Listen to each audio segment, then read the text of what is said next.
It's September 18th, and we're here in the Executive MBA studio at the Johnson School. I'm talking to Tiffany Norwood, and we're going to start our conversation by really going back into a little bit back into your personal journey, and the listeners to these kinds of podcasts and eclipses are very interested in you as a person. So that's kind of one of the things. And since they're college students, they like to hear what it was like in your days as a student. So you have a liberal arts degree, and you had some changes while you were in school. Yes. From engineering to econ.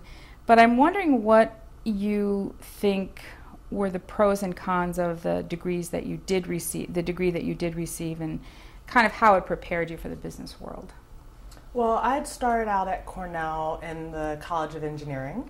I was an electrical engineering major and pre-med. I just knew I was going to be OBGYN since I was probably in second grade. You couldn't tell me differently. Don't know why. I can't remember what started me on that track, but I was going to Cornell Med School. I was going to be a doctor. My parents encouraged me not to major in biology. Instead, I already had a passion for technology, so to focus on engineering, but I could still do my pre-med that way.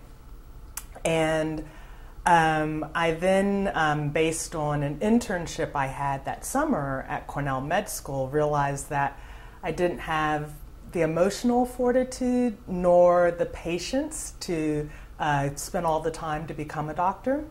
And I also realized that because I was doing computer support work at the med school, that I didn't want to be an engineer per se.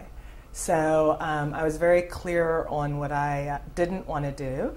It was then just like all college students trying to figure out what I wanted to do.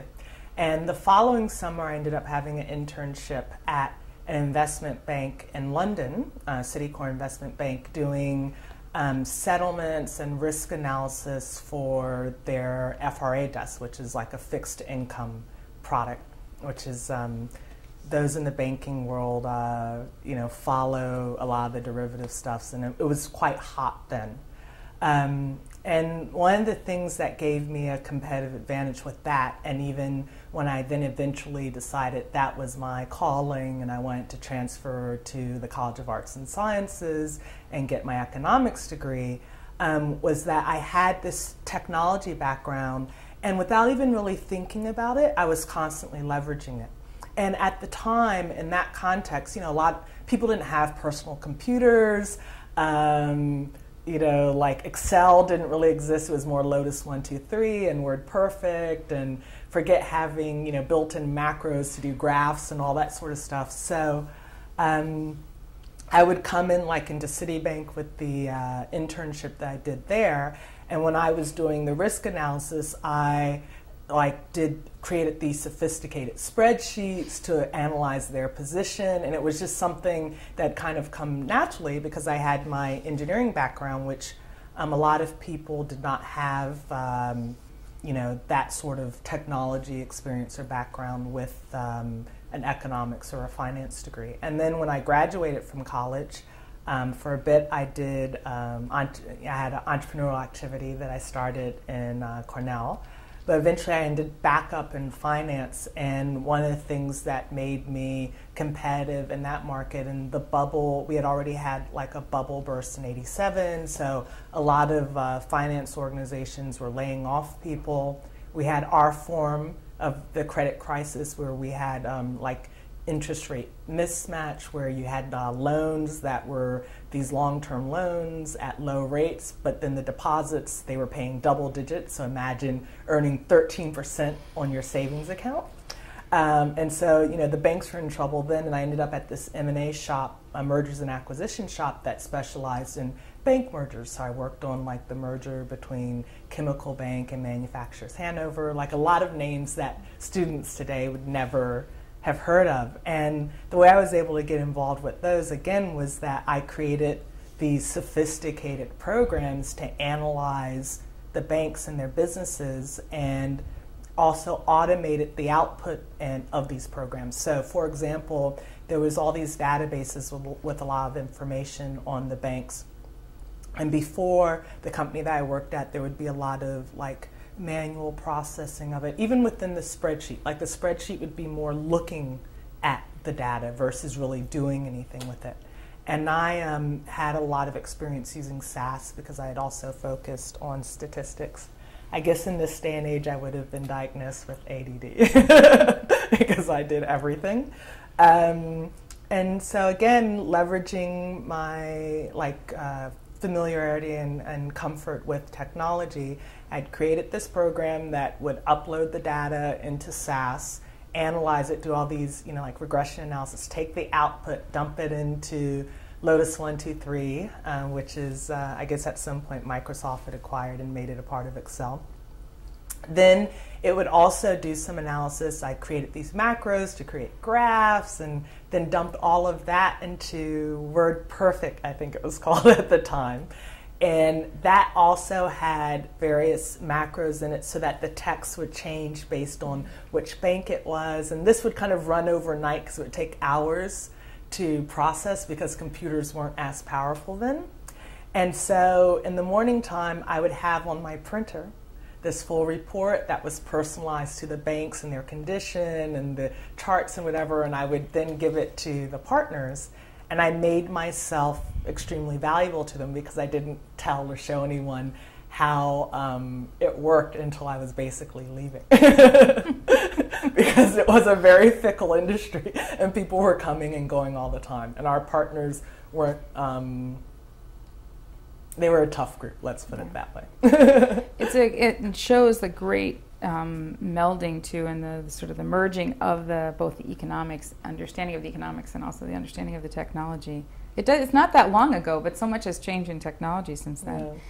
Yeah. You talked about having your entrepreneurial fever while you were a student already, and I have a little bit of an off-base question, but you mentioned that you were on crew when you were here, and I wonder, does being an athlete contribute at all to factors that help in your business life or help as an entrepreneur? How do you put that kind of experience together with other things in your life? Oh, definitely. I mean, all my life I've been an athlete, and I'm still like a wannabe athlete, even though my body is rebelling against me as I turn 40. But it definitely taught me a lot about business and being a good entrepreneur, from learning how to work together as a team to how, to kind of stay focused on various goals and really work hard towards them. And especially crew, even though I didn't get a chance to do it the whole time I was here because it's a very time-intensive sport, and I also was working part-time to help pay for my college and, pre-med electrical engineering and all that other sort of stuff. My dad had come up to school at one point and was like, okay, something has to give here because you're going to totally implode on yourself.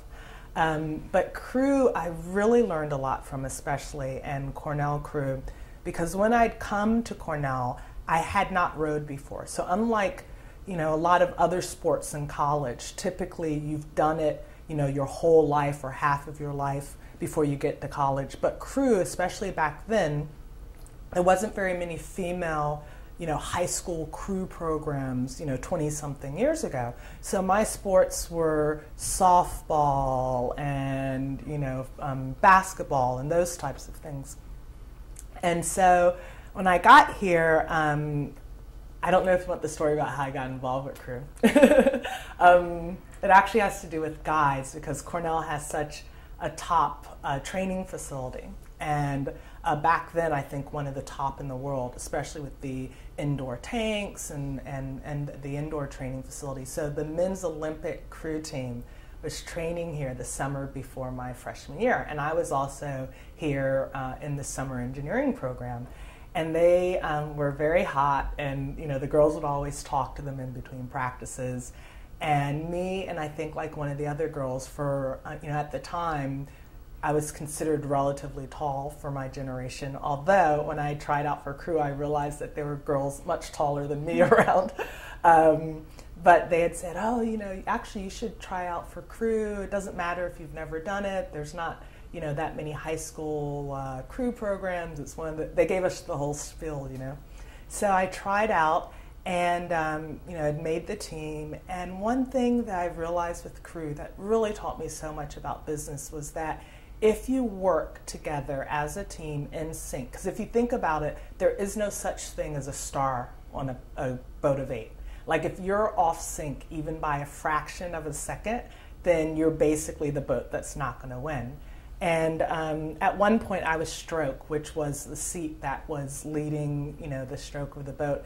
And I remember, getting to the point where it's like, if I'm going to be a good leader for my boat, I have to know everyone's abilities within the boat and work to a common ground. Like it didn't matter if I could row faster or if I could row harder if everyone else couldn't.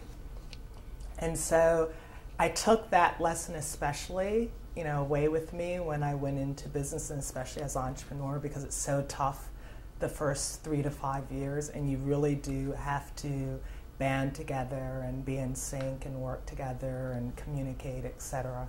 And so I think it's very important, definitely. So now let's jump to your MBA at Harvard, and you mentioned last night about Harvard not necessarily being the first place you think of from an entrepreneurial standpoint, but maybe you could help us understand why you went to, what drove you to go to business school, and then really what you got from there that really was crucial to what you're doing now. Mm-hmm.